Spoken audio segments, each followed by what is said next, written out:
Quando o silêncio domina os 9 mundos, quando até os deuses adormecem em Asgard, há um único olhar que continua desperto. Ele enxerga o que ninguém mais vê. Ouve o que até o vento tenta esconder. Dizem que pode escutar a grama crescer e que o som de sua trompa será o último eco antes do fim.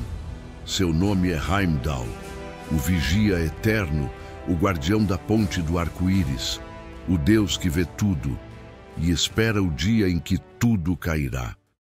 No limite entre o céu e os mundos mortais, erguia-se Himinbjörg, a fortaleza dourada de Heimdall. De lá, ele observava a Bifrost, a ponte que unia os reinos dos deuses e dos homens. Enquanto o brilho colorido da ponte cortava o firmamento, Heimdall permanecia imóvel, como uma sentinela feita de luz. Ele não dormia. Não precisava. Com olhos que atravessavam a escuridão e ouvidos que alcançavam o distante, Heimdall ouvia as vozes do mundo, o som das marés, o tilintar das espadas, os murmúrios dos homens. Ele era o guardião do limiar, o ponto de equilíbrio entre o caos e a ordem, entre o mundo dos deuses e o dos mortais. Diz a antiga lenda que Heimdall não nasceu de um pai, mas de 9 mães, 9 irmãs, filhas do mar, conhecidas como as filhas de Egir e Ran, as próprias ondas que cercam o mundo. Elas o criaram com o sal do oceano e a força das tempestades. E quando o tempo chegou, o lançaram à superfície, como um raio branco emergindo das águas. Talvez por isso Heimdall enxergasse tudo. Ele nasceu do movimento do mar, um ser que nunca para, que nunca dorme, sempre atento às marés do destino. Desde o primeiro instante, ele não foi apenas um deus. Foi um limite vivo, o ponto onde o mar encontra a terra. E o céu toca o horizonte. Mas Heimdall não vigiava apenas os deuses.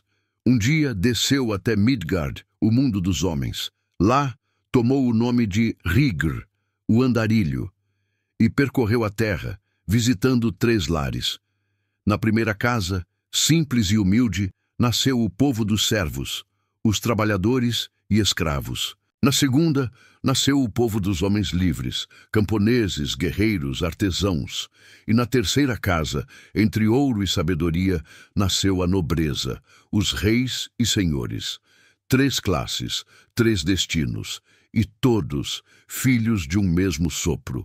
Por isso, os antigos chamavam os humanos de os parentes de Heimdall, porque foi ele quem moldou nossa linhagem, não de sangue, mas de propósito. Em Asgard, entre muralhas douradas e céus em fogo, repousava o instrumento mais temido de todos, o Gjallarhorn. Forjado pelos anciãos, o chifre de Heimdall era capaz de ecoar pelos 9 mundos. Quando ele soasse, nem o mais profundo abismo permaneceria em silêncio. Mas aquele som era sagrado e só seria ouvido uma vez, pois quando o Gjallarhorn ecoasse, significaria o início do Ragnarök, o fim dos deuses e do mundo. E então Heimdall esperava, dia após dia. Era sua maldição, viver para soar o aviso do próprio fim. Heimdall não empunhava coroa, nem buscava glória. Seu dever era permanecer onde ninguém queria estar, entre o conhecido e o abismo. De sua torre em Himinbjörg, ele observava todos os caminhos que levavam a Asgard. Nada passava despercebido. Nem deuses, nem gigantes, nem espíritos. Era o juiz dos portões, aquele que decidia quem era digno de pisar na ponte do arco-íris. E foi por isso que os deuses o chamaram de a luz dos 9 mundos, porque enquanto ele vigiava, o caos não poderia atravessar. Chamavam-no também de Gulintani, o de dentes dourados, símbolo de pureza, brilho e força. Montava Gulltoppr, o cavalo de juba dourada, e carregava uma espada que cintilava como o sol nascente. Os bardos diziam que quando Heimdall sorria, seus dentes reluziam como a aurora sobre as águas. Mas por trás da beleza havia solidão. Ser o guardião do fim significava nunca se afastar de seu posto. Heimdall via tudo, mas não podia participar de nada. Entre todos os deuses, apenas um ousou desafiar Heimdall: Loki, o deus da trapaça e das mentiras. Os dois se odiavam desde o início dos tempos. Certa vez, Loki roubou o colar sagrado da deusa Freyja, o Brisingamen, e fugiu através dos mares.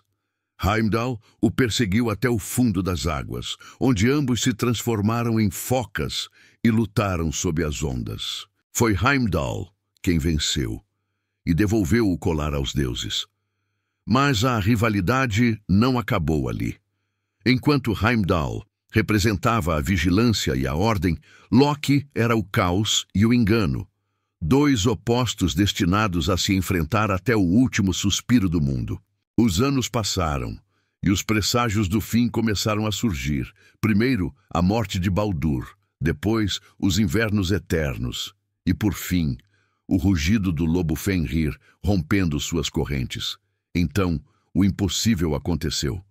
Heimdall, que sempre esperara, levou o Gjallarhorn aos lábios e soprou. O som atravessou o tempo, rompeu o sono dos deuses, sacudiu as montanhas e fez o céu tremer. Era o chamado do Ragnarök. De todos os lugares, guerreiros mortos se ergueram. Os deuses armaram-se para a batalha final, e Asgard, outrora um paraíso, tornou-se um campo de guerra. Entre o fogo e o sangue, dois inimigos se encontraram, Heimdall e Loki. Um, o guardião da ordem, o outro, o arauto do caos. Os deuses pararam para assistir. Nenhum deles interferiu. Heimdall ergueu sua espada dourada. Loki respondeu com seu punhal envenenado. E quando se chocaram, a ponte do arco-íris explodiu em 1000 fragmentos de luz. O duelo durou o tempo de um trovão e terminou como o destino havia previsto. Ambos caíram.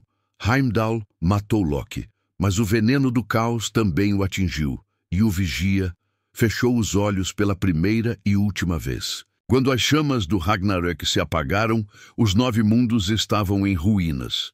Mas dizem que nas margens de um novo oceano, ondas brancas sussurraram o nome de Heimdall.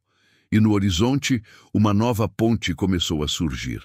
Porque mesmo no fim, há sempre um olhar que vigia o recomeço. Heimdall não viveu para ver o novo mundo, mas foi graças a ele que os deuses despertaram a tempo. O primeiro som do fim foi também o primeiro som do renascimento. E assim termina a história do guardião de Asgard, aquele que ouviu tudo, e mesmo assim permaneceu em silêncio. Porque há coragem em lutar, mas há um tipo maior de coragem, em vigiar o destino até o último instante. Se você gostou dessa história, deixe o seu like, inscreva-se no canal e ative o sininho. Assim você não perde as próximas lendas que estão por vir. E se quiser continuar essa jornada pelos deuses nórdicos, clique agora no vídeo que está aparecendo na tela. Até o próximo Sussurro da História.